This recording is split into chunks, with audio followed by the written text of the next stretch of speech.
Se denomina como sinapsis al mecanismo de comunicación entre dos o más neuronas, con el fin de transmitir masivamente un impulso nervioso destinado a coordinar una función en el organismo. Este intercambio de información se caracteriza por no establecer contacto físico. Existen dos tipos de sinapsis. El primer tipo de sinapsis es la sinapsis química. Y el segundo, la sinapsis eléctrica.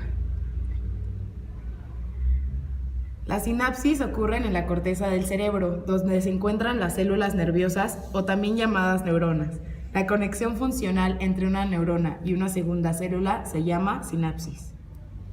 A lo largo de nuestro sistema nervioso, neuronas especiales se encargan de transformar toda la información que nuestros diferentes sentidos puedan llegar a captar. Todo eso lo transforman en señales eléctricas que viajan por unas fibras largas que hay entre las células nerviosas. Estas fibras son entonces las redes de comunicación del sistema nervioso. En la punta de cada una de estas fibras se encuentran unos pequeños sacos redondos que son los que contienen sustancias químicas a las que conocemos como neurotransmisores. Estos sacos están en reposo a un lado del pequeño espacio donde se generará la sinapsis. Estos neurotransmisores son los que se encargan entonces de la comunicación entre cada neurona. Cuando los sacos con neurotransmisores se activan, se rompen y comienzan a bombardear con moléculas a la neurona vecina que tenga receptores.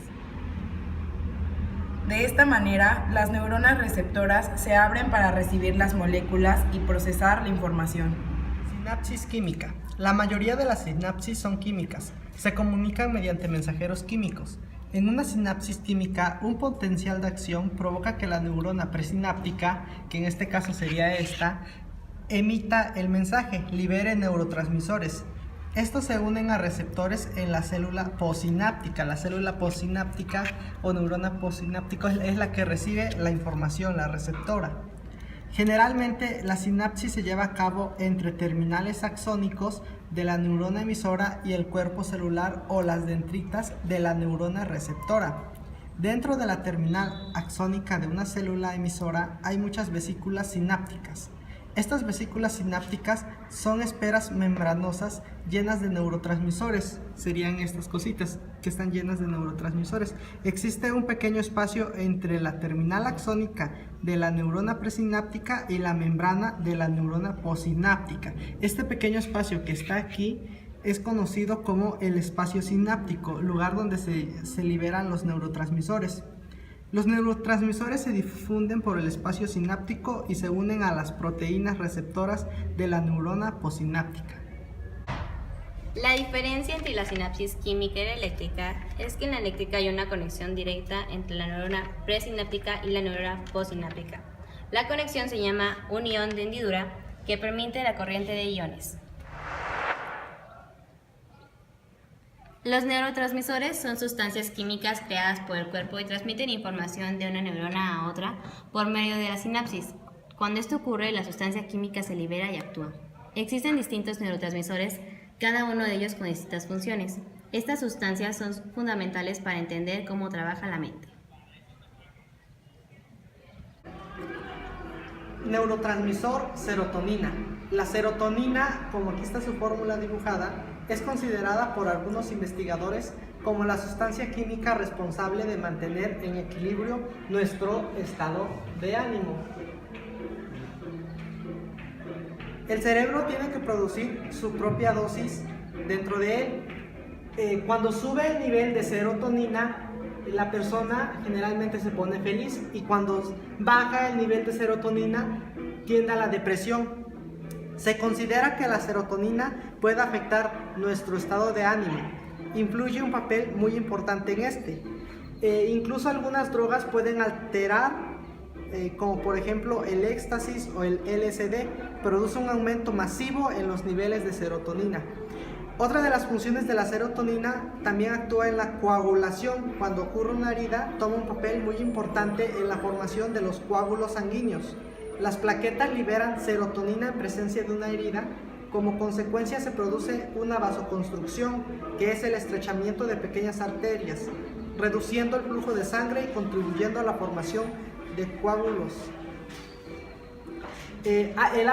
Volviendo al alto nivel de serotonina, nos causa calma, paciencia, control de uno mismo, somos más sociables y estamos de un humor estable. Los niveles bajos de serotonina ocasionan hiperactividad, agresividad, fluctuaciones de humor, que las personas siempre estén irritables, insomnio y depresión. Es recomendable para elevar o mantener tus niveles de serotonina estable, llevar una buena alimentación, exponerse a la luz solar, realizar ejercicio. Hola Nieves, ¿qué tal? Hola, Yoga. Bien, ¿y a ti? ¿Qué? ¿Por qué tan feliz? Pues ya ves, la vida me sorprende cada día. Porque te mandó un mensaje él. No, hoy voy no fuera. No, pues fui a mi clase de gimnasia y me enseñaron nuevas cosas. ¿Quieres ver? A ver. Hasta un lado, pues, Johanna. ¿Ya viste? Oh, Pues, estoy muy feliz por eso, aprendí cosas nuevas.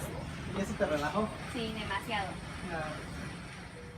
Las endorfinas son un tipo de neuropéptido endógeno, es decir, cadenas de proteínas elaboradas por el propio organismo, las cuales se encargan de estimular las áreas cerebrales que producen placer al organismo.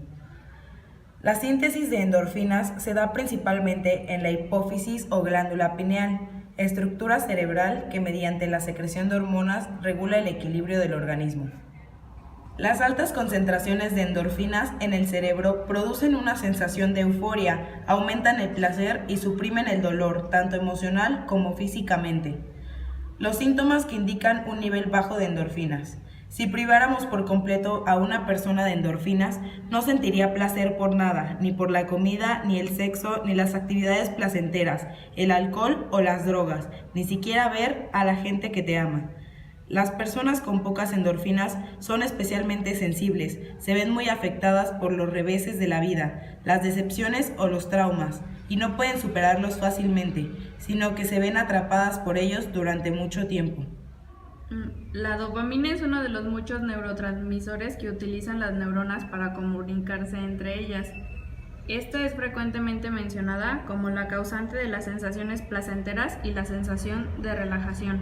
Altos niveles mejoran la motivación, el buen humor y el deseo sexual. Su inhibición produce desmotivación, indecisión e incluso depresión. Los niveles excesivos causan esquizofrenia y los niveles altamente bajos pueden producir Parkinson. La fenilalanina es otro neurotransmisor y se halla principalmente en las proteínas del cuerpo y en los alimentos.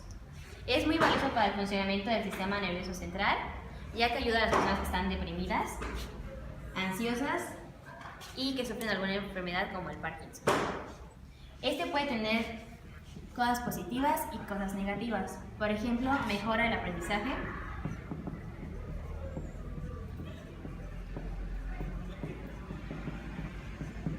también la memoria,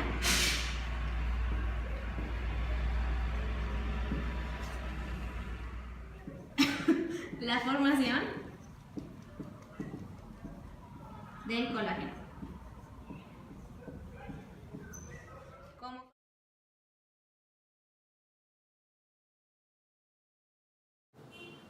El glutamato es el principal neurotransmisor excitador del sistema nervioso central. Es también un aminoácido que nos ayuda a facilitar y agilizar la comunicación entre las células nerviosas. Al momento de producirse en el cerebro, comienza a actuar a través de receptores. Una vez que el glutamato es liberado, las neuronas y las células de la glía lo captan mediante transportadores. El transporte de este neurotransmisor se hace mediante diferentes células. Al interior de cada célula que contenga glutamato, necesitará de energía que lo supla para seguir activo. El glutamato es entonces recaptado por los astrocitos y se convierte en glutamina. Se difunde entonces por las neuronas y se vuelve a regenerar el glutamato anteriormente perdido. Sin embargo, la síntesis del glutamato y la glutamina solo ocurre en la glía y no en la neurona. Ahora que comprendemos un poco más el recorrido y cómo lo hace, ¿qué es realmente lo que pasa con nosotros?